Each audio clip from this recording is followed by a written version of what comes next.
Welcome back to another episode of ROC Boys Football. The fellas heading up to Western New York as Notre Dame goes on the road to play a Syracuse team that, again, we've been saying it all year, hand up.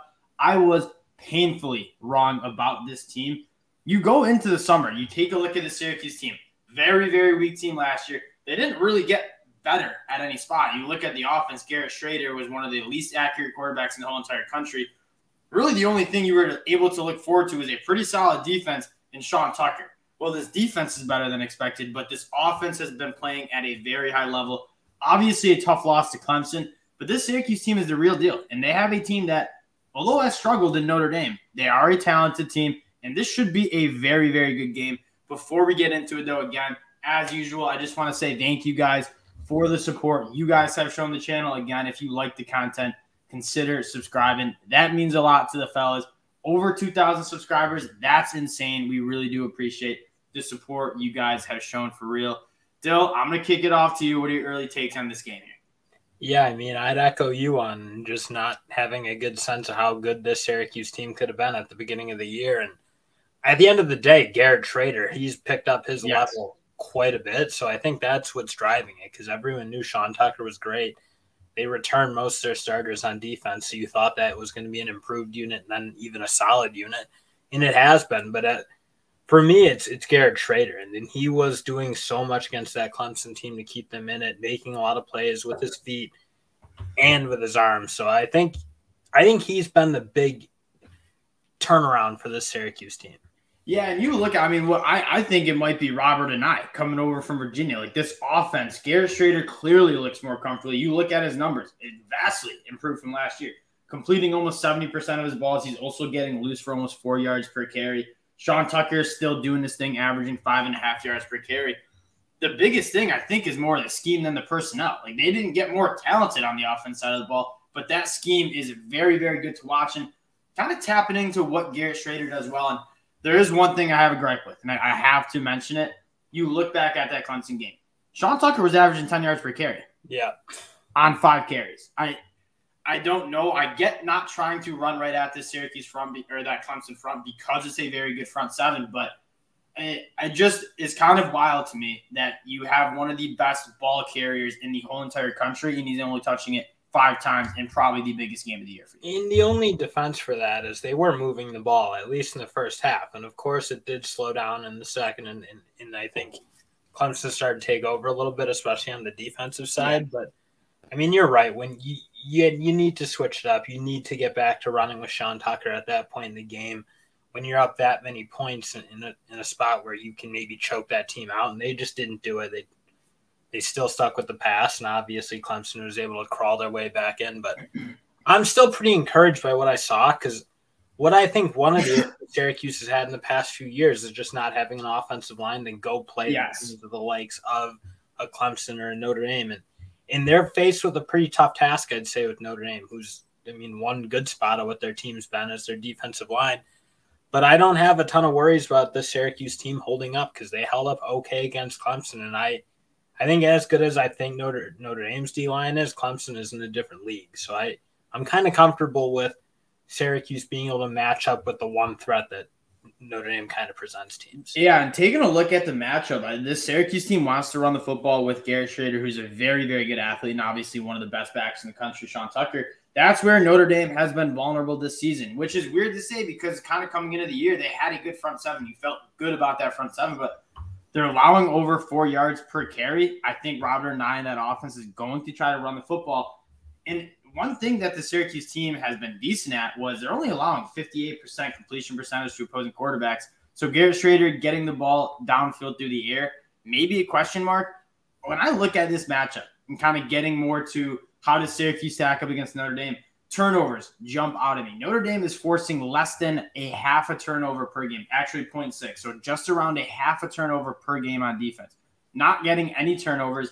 This Syracuse team doesn't turn the ball over, only turning it over on average once per game. I think that could be a massive mismatch because when you look at it on the other side, Notre Dame turning the ball over a 1.5, or turning the ball over 1.5 times per game. This Syracuse defense, ball hawks on the back end. Guys like Garrett Williams, they're turning the ball over twice per game.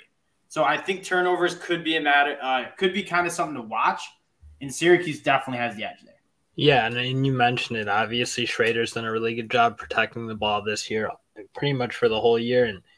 And I mean, what he adds with his legs and the dimension that's bringing to the Syracuse offense. I mean, you watched it against Clemson. That was a good chunk of what they were doing effectively in the first half, was using Schrader to take away some of the aggressiveness that Clemson was bringing and getting him outside and getting him in space where he's dangerous. And then obviously, I mean, Gadsden's a guy you need to just watch. He looks like he's a legitimate pro at that tight end spot for Syracuse. And it's kind of interesting. You look at these two teams very much led by dominant tight ends. And especially through the air. Like you look at – this is kind of my concern with both of the offenses is you look at this Syracuse offense and they're really relying on three players. Garrett Schrader at quarterback, Sean Tucker at running back, and then Gadsden the second at that kind of jumbo slot tight end spot. They don't really play him in that traditional tight end spot. Notre Dame, you could say the very similar thing.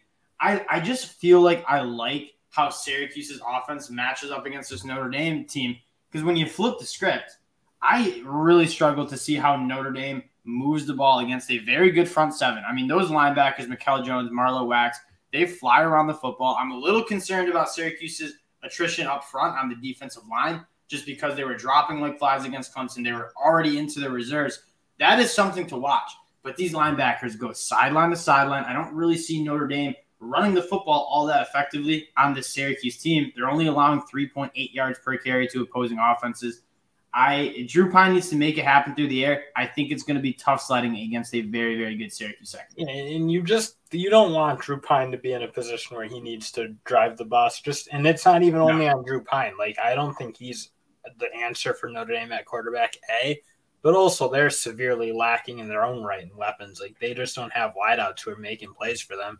It's pretty much Michael Myers getting fed the ball in double teams and triple teams whenever he's just getting every pass. So they're obviously not confident in what those wideouts are doing, nor should they be, because, again, like you look at the production, it's just not there from that side of the ball. So, I mean, you put Drew Pine in a position where he's going to need to try to win it. That's just not the recipe for Notre Dame. Michael Mayer's target percentage remember Trey McBride last year was getting almost 50% of Colorado State's targets.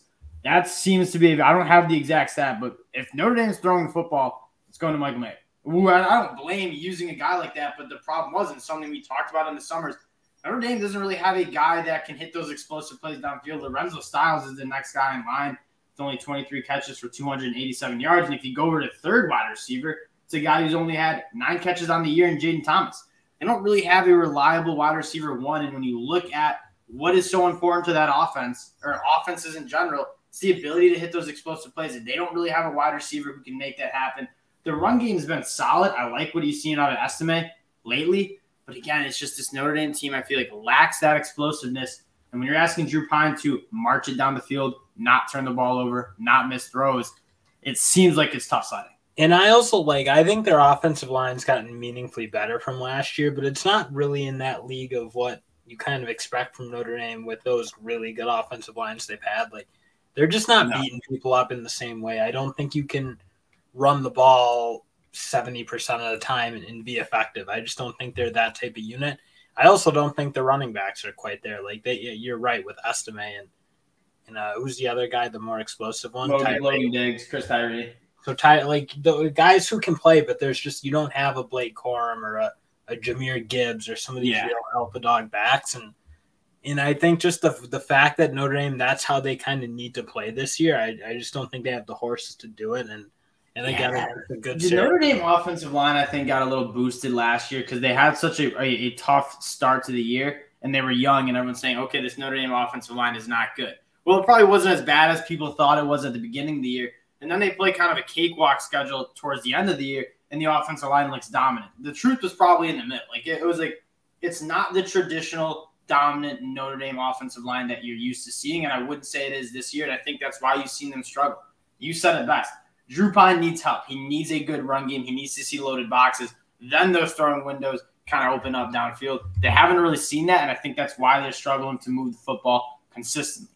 Now, getting to the pick. Syracuse coming in at 2.5-point favorites at home. Dill, what's your lean here? Yeah, I mean, if you listen to what I just said, I think it's pretty obvious that I'm leaning Syracuse. I think Notre Dame's still catching some like preseason and name value on their line because this feels like it should be closer to 7 points. I mean, I guess people are dumping on Syracuse not playing a tough enough schedule yet, but they've beaten everybody they played besides Clemson, and they gave Clemson everything they could handle. So I don't know. I think this Syracuse team is really pretty good, and I might even be lower than Notre Dame than most people this Notre Dame team, I do think that you are right. Where it's they have a fan base that's active and no doubt getting some money there, which might affect the line. But you are kind of seeing just like the name recognition, like Notre Dame's catching points against Syracuse. People are going to be on Notre Dame. This Notre Dame team is not as good as it was, and the Syracuse team is much better than people thought it was. I'm not quite. My lean would definitely be taking Syracuse to cover the 2.5 at home just because the eyeball test, like Syracuse has looked better as a football team. But I do have some questions. Like you look at their big wins. They beat NC State 24-9 without Devin Leary. They barely beat a Virginia team. They barely beat a Purdue team that just lost to Wisconsin badly. So I'm starting to have some questions about how good is this Syracuse team. The thing is, I still think they're good, and I think they're better than Notre Dame, and they're at home. I think I have them covering the 2.5 points tier too. Obviously, the fellows from Rochester were riding with the Western New York teams as well. It's very, very fun to see a Syracuse team being competitive in the ACC. Those fans deserve it. This is going to be a good one. And again, when you look at the trajectory of the Syracuse program, this seems to be a big game. You knock off a team, a historic program like Notre Dame, a blue blood like Notre Dame. That's how you kind of kick this thing off. Big game for ND too, because like if they don't win this, I don't see exactly how they get bowl eligible. I agree. This does seem because they got Clemson coming up as well. The road gets a little tougher for this Notre Dame team. That'll do it for a preview again. We appreciate all the support. The support you guys are showing the boys, we really do appreciate it. If you like the content, again, consider subscribing to the channel. We appreciate you guys, and we'll talk to y'all later. Peace.